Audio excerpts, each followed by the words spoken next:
1850. osnovana od strane Alana Pinkertona, Pinkertonova detektivska agencija. 1855. agencija se specijalizovala za zaštitu železnice i transporta.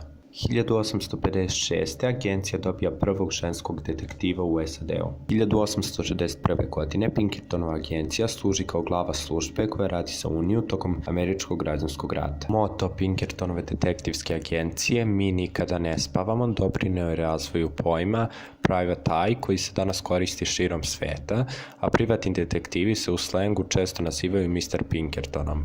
Pinkerton je prvi osmislio traženje kriminalaca putem poternice i do 1870. agencija imala najveću kolekciju poternica u svetu. Reputacija koju je Alan Pinkerton stekao sa svojom agencijom dovodi ga na čelo tajne službe Unije, koja je odgovorna za špijuniranje Konfederacije tokom Američkog građanskog rata. Kada su se proširile glasine o mogućem ubistvu Abrahama Lincolna, Pinkerton je angažovan da ga prati na putu od Baltimora do Vašingtona.